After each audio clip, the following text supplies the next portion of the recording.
مالی بحران ہے، لیکن دوسری طرف دیکھتے یہ ہیں کہ جب آپ پہ مالی بحران ہوتا ہے تو آپ خرچیاں نہیں کرتے، آپ اپنے وسائل کی چادر کے اندر رہتے ہوئے اپنا وقت بتاتے ہیں، لیکن یونیورسٹی کے لوگ ایسا نہیں کر رہے ہیں۔ اس کی مثال ہمارے سامنے یہ آتی ہے کہ وائس چانسلر ہوں، رجسٹرار ہوں یا ٹریجرار ہوں یا کچھ دیگر حضرات ہوں، وہ ہمیں آئے روز اسلام آباد کے دورے کرتے نظر آتے ہیں۔ گزشتہ ایک ہفتے سے قائم مقام رجسٹرار صاحبہ ڈاکٹر ماجبی اسلام آباد میں ہیں۔ بظاہر فارمیسی کونسل کا وزٹ ہے ان کا، کیونکہ وہ فارمیسی کا شعبہ شروع کرنا چاہتی ہیں اسلام آباد میں، جبکہ وہاں پہ ان کے پاس کتابیں تک اور بنیادی سہولیات تک فارمیسی کے لیے موجود نہیں ہیں، لیکن یہ چاہتے ہیں کہ ایک کریڈٹ یہ بھی لے لیں کہ فارمیسی کا شعبہ انہوں نے شروع کیا۔ اس کے لیے گزشتہ 1-1.5 ہفتے سے یہ مصوفہ اسلام آباد میں موجود ہیں، اور ان کے جانے کے بعد یہاں سے ایک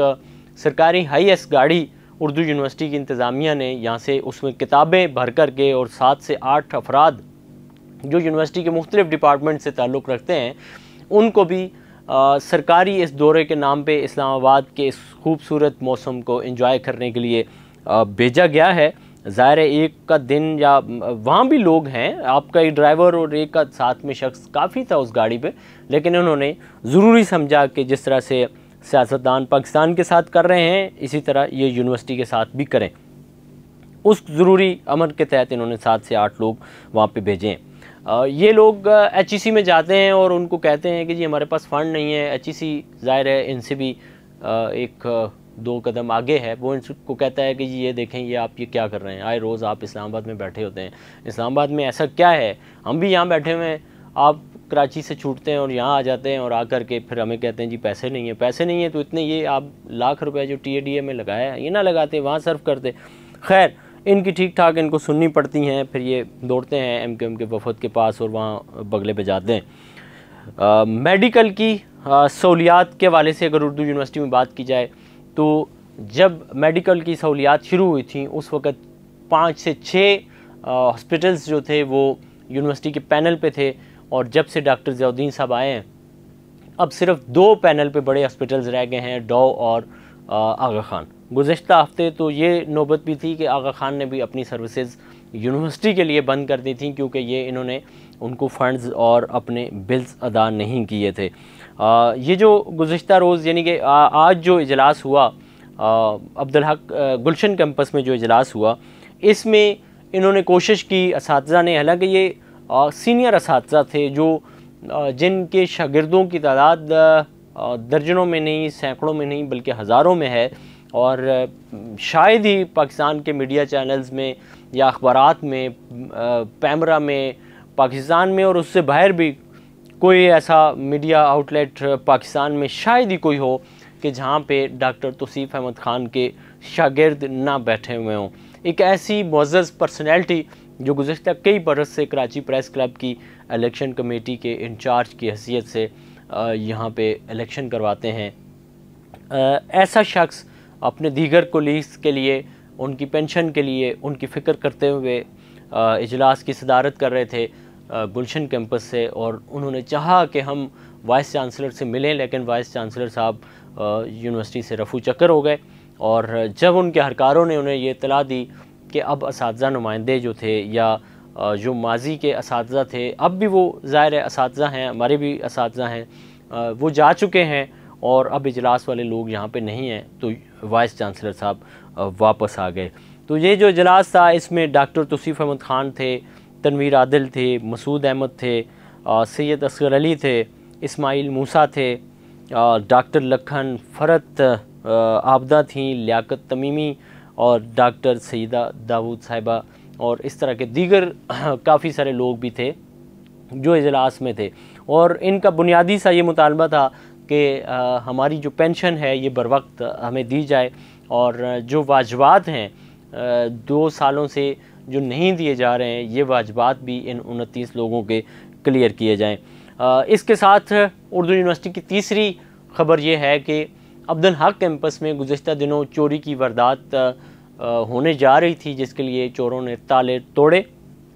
اور پھر ظاہر چوری نہیں ہو سکی، تالے ٹوٹے اور اس اسنا میں لوگ آ گئے، پھر وہ لوگ بھاگ گئے، اس پہ کوئی کارروائی نہیں ہوئی، اور الٹا انتظامیہ نے یعنی کہ وائس چانسلر صاحب نے اور ان کے ساتھ دیگر جو لوگ ہیں قائم مقام ہے مکمل طور پر، اور سفارش پہ ان کو دوبارہ سے ان کی مدت بڑھائی گئی ہے، انہوں نے اختیار نہ ہونے کے باوجود گلشن کیمپس کے اندر جا کر کے ایک کیمپس آفیسر اپوائنٹ کیا ہے۔ ان کے پاس اتھارٹی نہیں ہے، ڈے بائی ڈے کا انہوں نے کام کرنا ہے۔ علی مہدی جب آپ کے پاس ایک ملازم ہیں، وہ اچھا کام کر رہے تھے، وہ یونیورسٹی میں موجود تھے، تو پھر آپ کو ضرورت نہیں تھی کہ ان کو سیٹ سے ہٹا کر کے رینجرز کے ایک اہلکار کو، انسپیکٹر کو آپ 1.5 لاکھ ماہانہ تنخواہ پر کیمپس انچارج بنائیں۔ یہ قطعاً میرے خیال میں ان کو اختیار نہیں تھا۔ واضح اور صاف الفاظ میں لکھا ہوا ہے کہ آپ ڈے بائی ڈے کام کرنے کے اہل ہیں، اس کے علاوہ آپ کسی کام کے اہل نہیں ہیں، لیکن انہوں نے اس کے باوجود ایک رینجرز اہلکار کو بھرتی کیا اور اس کو کیمپس آفیسر لگایا۔ اب دوا کی ضرورت کہاں پہ ہے؟ عبدالحق کیمپس میں، لیکن یہ ہیوی ڈوز لے کر کے آ گئے ہیں کس کے لیے؟ گلشن کیمپس کے لیے۔ تو جب اس طرح کی یہ ساری چیزیں ہو رہی ہوں گی تو آپ بتائیں کہ یونیورسٹی کا مخلص کون ہے اور یونیورسٹی کا دشمن کون ہے؟ اسی کے ساتھ اپنے میزبان عظمت خان کو دیجیے اجازت، اللہ نے کے بان۔